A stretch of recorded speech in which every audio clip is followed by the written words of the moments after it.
and welcome. So, kalimera και καλώς ήρθατε. I'm delighted to actually start. Hello. We are ready to start. Thank you very much. Είμαστε έτοιμοι να ξεκινήσουμε. Σας ευχαριστώ.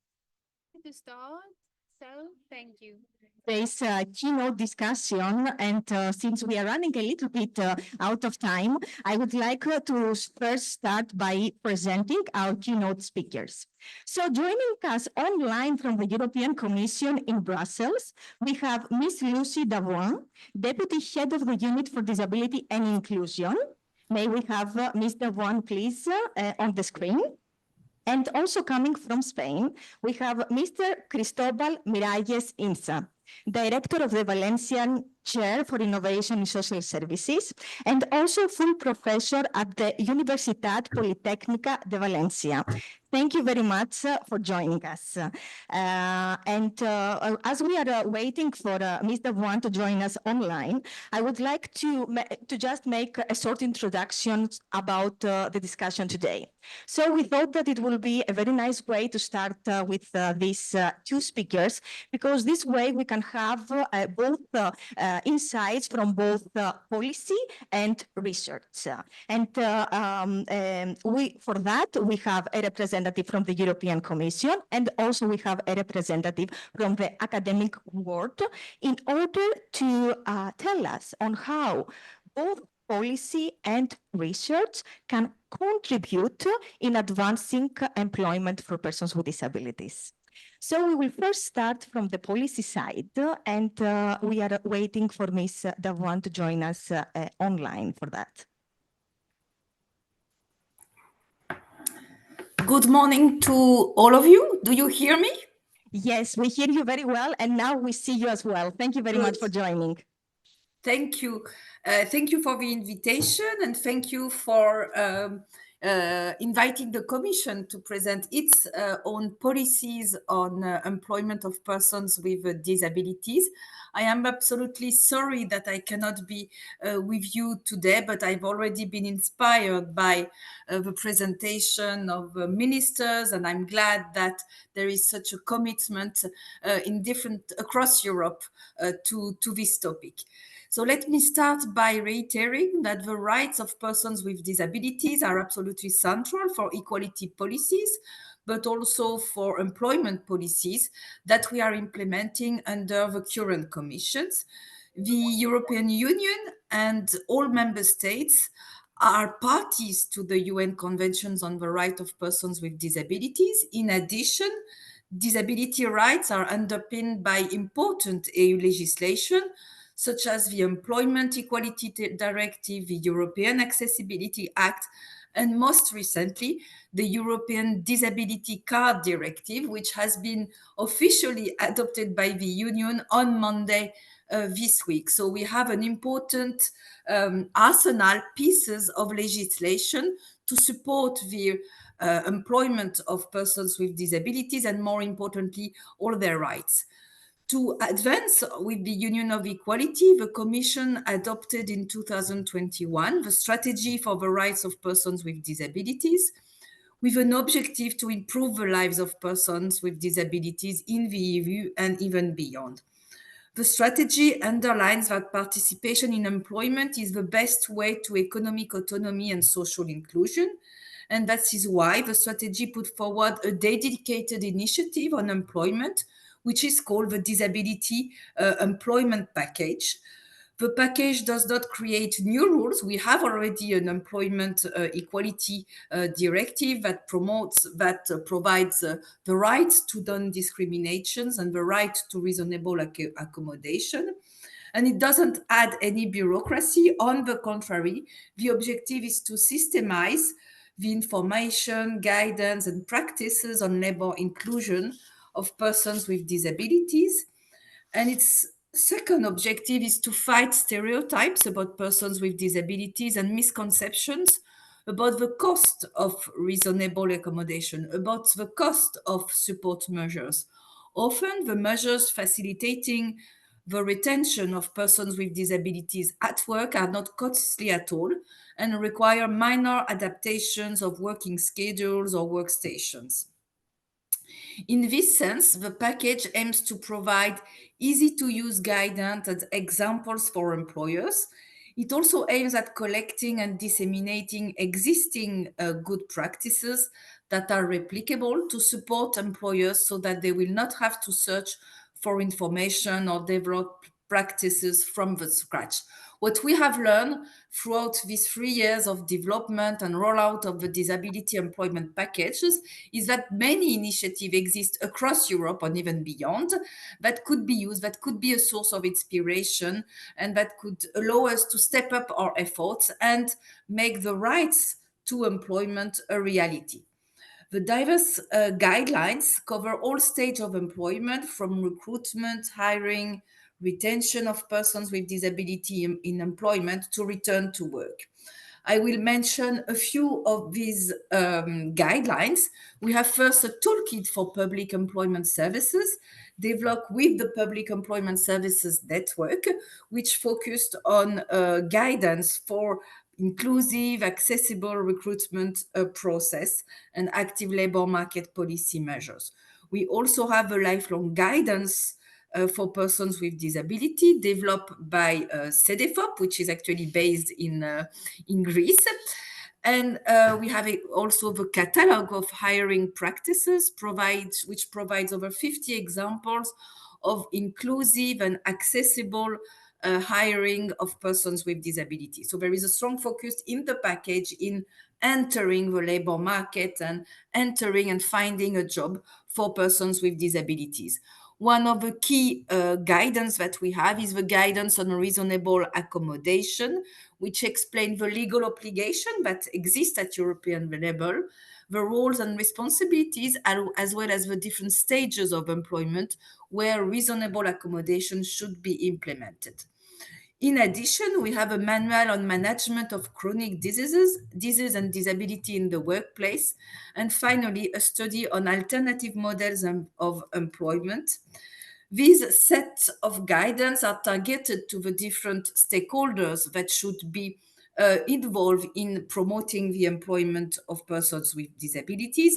And it has been developed with all stakeholders, the members of the disability platform, which is the platform where we gather all member states and all stakeholders at European level to advance and to design our policies on disabilities. But it has also been developed with social partners, with public employment services, and our agencies on vocational training, CEDEFOP, and on occupational safety and health. So I think we have in place a very good set of guidelines, and I'm glad that you invited the Commission so that you can support us in disseminating this set of guidelines. The strategy that we adopted in 2021 is a 10-year strategy. So we still have some time ahead of us to continue its implementation. Increasing the participation of persons with disabilities in employment is necessary not only in the context of building social Europe and a union of equality, but also against the backdrop of labor shortages in the European Union in a context where all talents should be valued.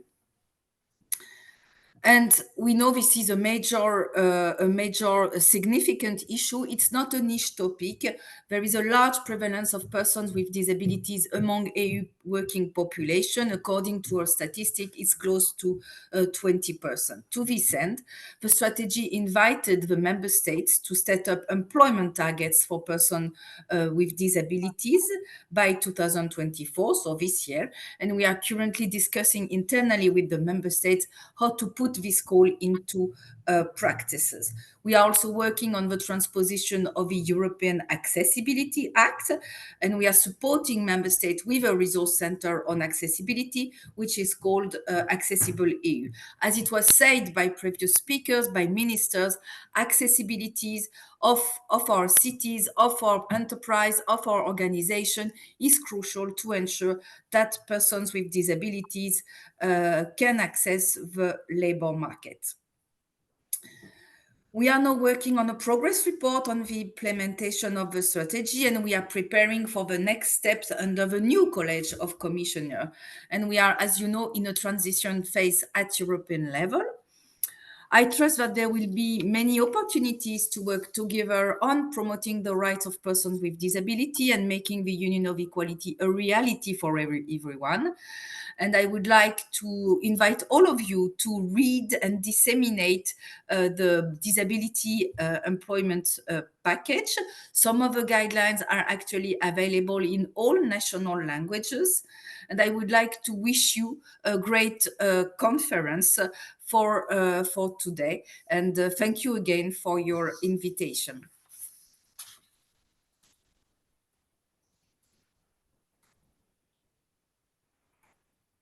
Dear Lucie, thank you very much for your contribution. Despite the fact that it was a short contribution, you were able actually to paint a very comprehensive picture of the commitment of the European Commission towards the advancing employment of persons with disabilities. And we also want to ensure you that us here from EASPD, we will make sure that the disability employment package is further disseminated throughout the conference. And also today's workshops are dedicated on the 5 first initiatives that have been launched.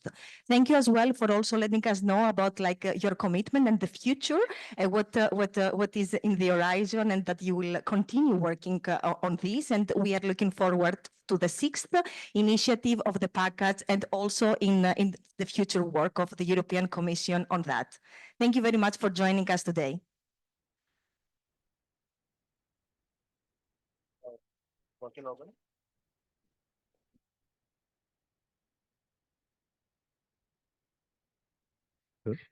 Yes. So, is it working? I think so, Yes. but yeah. Yes, exactly. Great. So moving from policy to research, we have together with us Cristóbal Miralles from the University of Valencia and the Polytechnic University of Valencia. And dear Cristóbal, in the university, you have been doing quite some, you have different initiatives, and you have different initiatives that you actually bring together in order to advance the employment of persons with disabilities. We know that, the role of academia is very important in order to drive change, and it will be great to actually hear what you and your team are doing on employment for persons with disabilities in the university. Okay, thank you very much. If you don't mind, I will stand up. Academics, we like to stand up most of the time. So, well, I will go straight to the points because I know that the time is limited and we are a little bit late. But, well, I come from Polytechnic University of Valencia, together with my colleague Julio García Sabater, who is also here, and some people from Valencia that I would like also to acknowledge. And to EASPD. I'm really sorry. I just wanted to remind you that we have captioning, so it might be good if you could speak a bit slower. Okay, I will try to.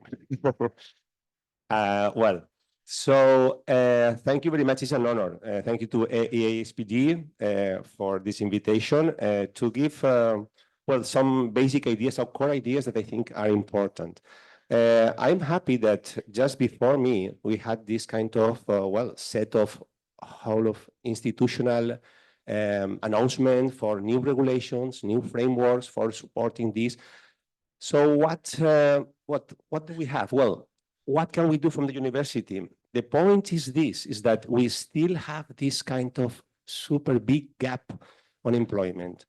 After this 2-3 decades of really setting up many initiatives, fiscal exceptions, I mean, what's happening? Why still we have these problems? So that's were our thoughts for many years in the university. And we started some 20 years ago, or even more, I think, I'm getting old, a whole set of policies of inside our area. I am industrial engineer. So from the industrial engineering perspective, how could we start taking into account the people with disabilities? In the university, in general, what we have is that, well, basically we set this kind of research, I will explain you later, and some of these ideas have been applied to lecturing activities and to some initiatives in the campus. Why lecturing and why campus? Well, we have in mind all the time that in our case, for example, we have 30,000 brains, very young brains, that will be the future managers, the future decision makers. So we believe that if we impact on them, then we will have decision managers that will get to normal, that we have people with disabilities working. Visibility is very important in the campus and in the lectures. That's why we constantly, transversally sometimes, we try to, I mean, here in this audience, of course, everybody knows here what is universal design, okay? But no, it's not normal in many occasions. It has been applied to architecture, to transport systems, to product design, but mainly sometimes we use very toy examples so that the people know that what means universal design. Well, we have, for example, this prototype of car that what happens, well, we always say is essential for 10%, is necessary for 40%, but comfortable for all, right? These kind of graphical examples let us apply it in the classroom. And also in the classroom, we do many other activities. Like, for example, whenever we are explaining about, in my case, scheduling, production planning, logistics, whatever, we use examples where there are people with disabilities working. And it is very important so that the future engineers get in normal. Also, we do many activities like learning service experiences in which we take the students and we go with them to foundations, to shelter work centers, to ordinary companies where they have enclaves, where they have people with disabilities. And it doesn't matter if we are into logistics or into ergonomics or into layout design. We are in an environment where they can see that there's people with disabilities working. I don't know if what I mean. Our aim should be to overcome these kind of mindset barriers in the future managers so that they see it normal, okay?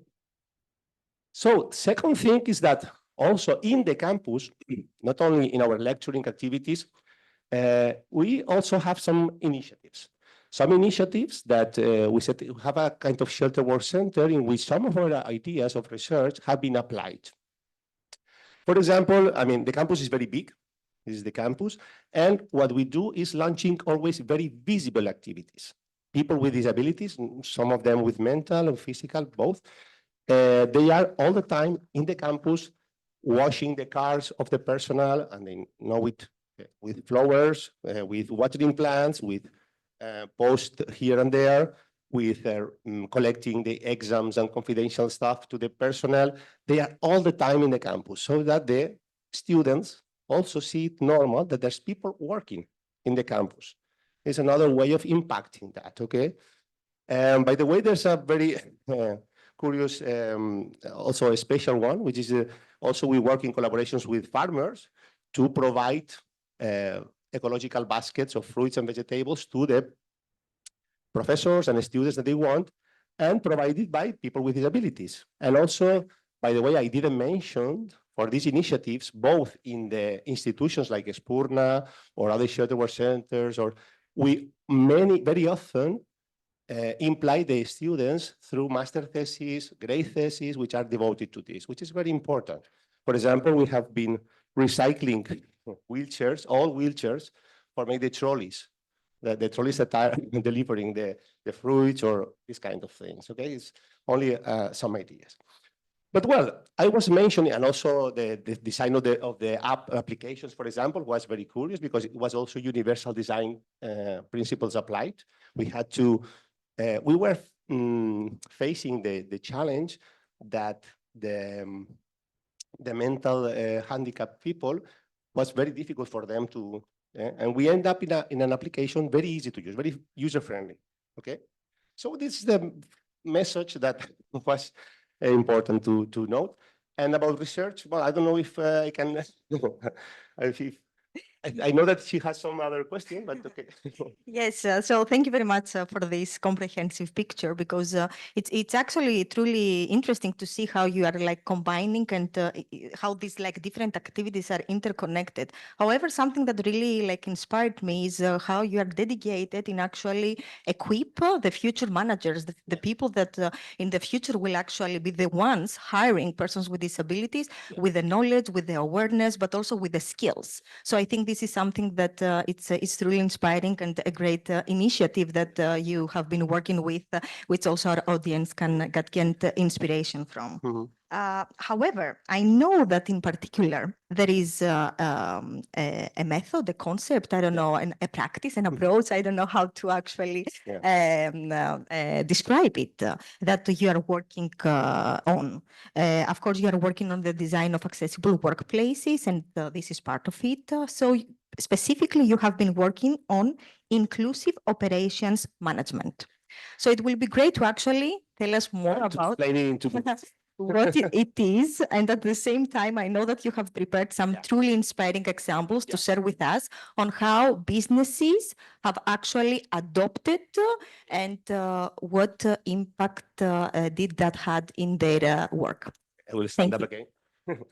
Well, later on, there's a workshop in which maybe we will have more time, but only I selected three examples, so that to translate into the audience our research. What's about? Well, our research line is more or less about this. We are industrial engineers. We come from this Taylorist perspective in which the work is very standardized. So we design the workplace with, of course, not a universal design point of view, too standardized. And so we miss opportunities for better solutions for all, So we try to, basically what we do, we design workplaces, we design work systems. So we started to research on this, and we realized that when we analyzed our typical operations management practices, industrial engineering practices, there's some of them that if correctly applied, we can gain the typical aim that they were designed for, which is productivity,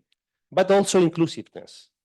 I will give you some examples. And they are kind of win-win approach. It can happen, okay? It should happen, and also is a way of selling this idea to the managers, because as I said, regulations are okay, are necessary, but we have to break down these barriers in the mindset of the managers.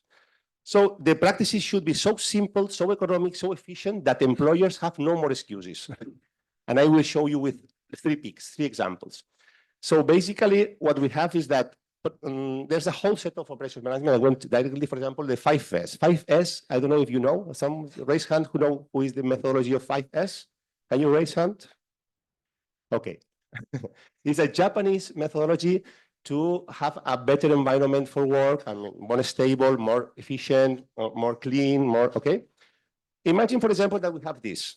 This factory is manufacturing mattresses for beds. Can you imagine? Can you imagine that we wanted to insert a blind person here to work? What would you think? No way. Okay, it can be done. This is another factory I have been visiting, and this guy here is doing, for example, this. I don't know if it works. He's completely blind. He's doing the work by himself. The factory was like a clock. I mean, everything was on its exact place, in the exact moment. Everything, you have a stock here, you have auxiliary material here, then the tool is here, and it's come back. So it's, what can we extract from here? I mean, of course, if I go to this Valencian company and say, look, we are thinking that we could insert a blind person in your company, they will laugh, okay? They go, academics, oh. They are dreaming. Okay, it can be done, but look how many opportunities to improve they are losing, because if you insert disabled people in your company, then you apply many other approaches that then makes your company better. First example. Second example, for example, in another shelter work center, well, this was is in a kind of enclave in a big one. We were asked to do this software for them, for production control, quality control. And we designed it from the very beginning to the very end, to the implementation, everything. Of course, by then, we had to, with the help of psychologists, because they had some mental disability, to go for a software where the buttons were very colorful, the shapes, I mean, because we were addressing this kind of people with problems. The result was very visual. The result was the production manager of the whole company was jealous of the software. It's like, how can it be done that you have a software which is much user-friendly than ours in the big factory? Well, we are not genius. Simply, we were widening the scope of our audience. We are not addressing this worker with 180, normally male, and full body, and then you are designing the software or the product of the workplace just for this stereotype. We were addressing the whole rainbow of people that could eventually use the software. Then the end result is much better. With these kind of examples, I think it's more easy to convince employers that it can be done. You can gain inclusiveness and efficiency, and you can arrive to better solutions thanks to inserting people in your company with disabilities. Another third example and last, at 2:30, I think we will have more, if you like, in a workshop, is assembly lines.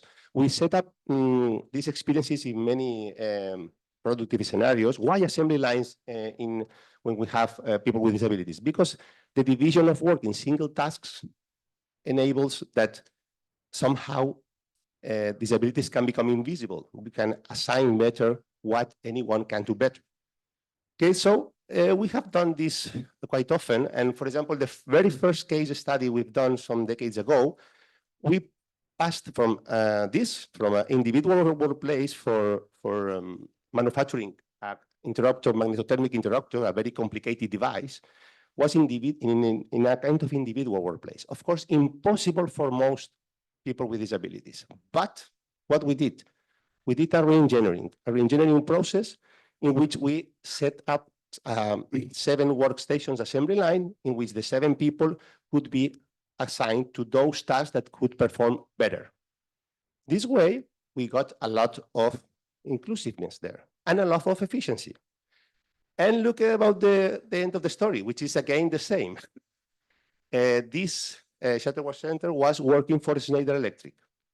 And the Schneider Electric initially was very skeptical about this idea. And suddenly they realized that this way of producing this product was much more efficient than the individual place that they were providing. So again, thanks to addressing, the whole human diversity, when you are designing the workplace, you finally go up with ideas that you had never considered. So you are more efficient. You explore the whole solution space and not only a limited one, which is this ordinary worker, a standard 180 full body male. Okay, you are addressing everything. With this kind of messages that we tend to bomb in every lecture in our industrial engineering faculty and many others, we try to do what I think is more important, is to, of course, regulations are important, of course, policies are important, but these prejudices we have to break down through examples like this that basically the idea, I think, is clear. Well, you have some very boring evening when it's raining, then you can go to the article. But the idea is here. The basic idea I wanted to translate to you is that somehow this means to reshape the mindset of employers, of managers.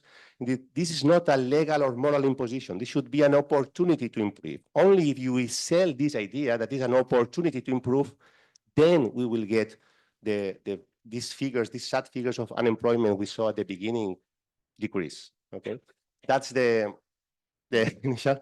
And then, as a final remark, you let me. I think we should reflect on one thing. It's very important. It's a kind of corollary, very important. I didn't see any workshop, and it's a little critical to EASPD, to nowadays hot topic, which is automatization, robotization, artificial intelligence. We have to be aware what is coming in the next years.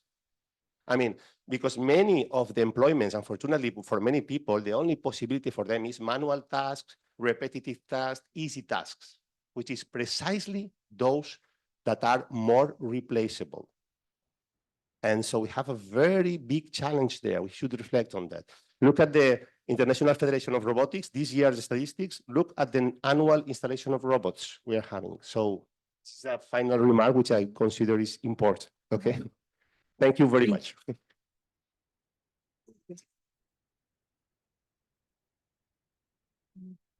Thank you very much, Cristóbal. It was really inspiring to actually hear you talking about how creating accessible workplaces can go together with increasing productivity and general operational efficiency.